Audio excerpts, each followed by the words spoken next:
I didn't expect my day to start with a stranger offering me $2.3 million and a story straight out of a trailer. I wake up this morning to an email so dramatic it felt like it was auditioning for a movie role. It came from someone named Madam Felicia Ovutemi, and the subject line was urgent. My husband's blood cries for justice. According to her, her husband, a cocoa merchant somewhere in Eastern Europe, has been taken out by a rogue military operative. That's what she said. And somehow, before his death, he managed to stack a whooping sum of $2.3 million in a private vote in Luxembourg. And lucky me, a complete stranger, was chosen as the one who could help her secure the money before the killer returns. I didn't know whether to laugh or to pitch this to Netflix because I've already seen these kind of stories play out before. I've already read these kind of stories. I've already heard. For years, messages like this were the world first exposure to a new phenomenon, which is a global online fraud. The story was always the same. A wealthy relative dies mysteriously. Millions are locked away somewhere exotic. And you, the chosen hero, must help the victim to move the money. But first, you have to send a processing fee. Isn't that funny? It's actually quite so funny anyway. Some some people usually laugh about these kind of things because of the spelling mistakes, the random capital letters, and the kind of dramatic stories that are woven into those kind of email. But the joke wasn't on the writer; it was on us, because those writers, they know what they are doing. Those chaotic, over-the-top emails wasn't error; they were filters. Anyone who is skeptical enough will instantly delete them. The tiny percentage who replied, those were the perfect target. Trusting, isolated, hopeful. And from that minor responders, billions of dollars disappear, a few hundred at a time. But that's just one chapter of a bigger global story. The uncomfortable question that everybody should be asking is, how did the world reach a point where online fraud feels like a worldwide epidemic? This isn't about blaming nation or pointing fingers. It's about understanding how global systems, not individual countries, created the perfect environment for digital deception. By the year 2023, cybercrime complaints worldwide hit record high. A few countries kept appearing in reports, not because they were bad, but because they had large population, high internet penetration, massive digital economies, and millions of young tech-savvy users. China, Russia, parts of Europe, North America, West Africa, Southeast Asia. Different regions specialize in different types of scam. Some run sophisticated ransomware and espionage. Some run corporate invoice fraud. Others run emotional cons, romance scams, inheritance loop, identity trap. No single region has a monopoly on fraud. Cybercrime is now a global and a well-recognized entity, just as the internet itself. Gone are the sloppy emails. Today's scam feel like handcrafted illusion. A marine on deployment, a widowed nurse grieving her losses, and a businessman stuck at the custom, a foreign investor seeking temporary help. They listen, they empathize, they build trust slowly.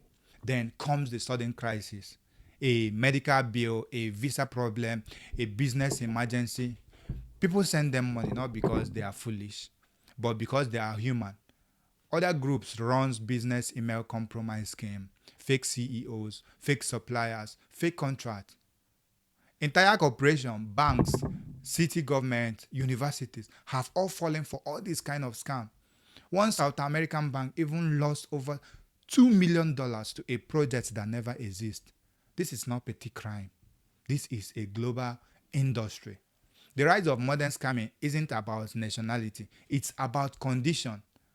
A digital fraud exploded because the world quietly created the perfect storm. One, they created a massive global youth population. Millions of young people nationwide, educated, ambitious, face stiff competition and limited job opportunity. Some encounter illegal shortcuts long before they encounter real opportunities. And two, the internet removed borders. Anyone, anywhere with a laptop and a Wi-Fi can now access the entire web, the entire world, either for good or for bad. And there is social media. Social media has already created unrealistic standard. A culture of instant success pressures people everywhere to chase fast money, fast fame, fast validation. And on top of that, there is weak global cyber policing. Cybercrime crosses border faster. Everybody knows that. It crosses more than the law enforcement can respond. A scammer in one continent may target someone thousands of miles away, far outside any realistic jurisdiction. And global communities that even normalize the digital hustle. For example, forums like from Telegram group to even some YouTube tutorials to dark web marketplace as an international marketplace. They now teaches how to craft fake email, how to produce document, how to manipulate emotion, how to hack companies, how to bypass detection. This isn't a local problem. It's a worldwide digital marketplace. Here is the part that should even truly concern the world. Everything that we've discussed so far is so primitive compared to what is coming. AI is turning small-time manipulators into global-scale predators.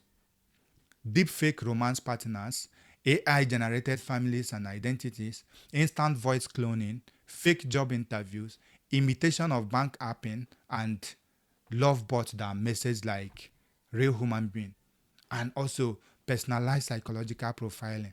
A scammer who used to target 40 people can now target 40,000 people simultaneously, and the victim never see it coming.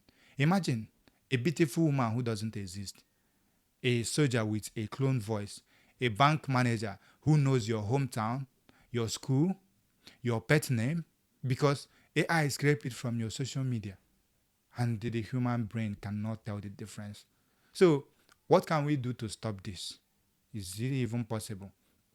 Because not your borders can stop it, not the police, not the law that is written for a word that existed 40 years ago can stop this. The real defense will be AI that fights AI. AI that can detect deepfake identities. AI that spots deepfake. AI that flags suspicious behaviors. AI that block fraudulent network. AI that protects users before they even know that they are at risk. Human judgment cannot do this. It's not enough. Not in the future we are entering. Online fraud is not the story of just one country. It is the story of a world that is caught in a digital arms race, a world where opportunity, technology, desperation, ambition, and broken system all combines to create a new kind of criminal economy. Scamming 1.0 was the era of fake princes and dramatic emails. Scamming 2.0, powered by AI, will be faster, smarter, and far harder to detect. If we thought the old scams were dangerous, the next generation won't be asking for help moving millions. They will be taking it, and this time, they will be taking it invisibly.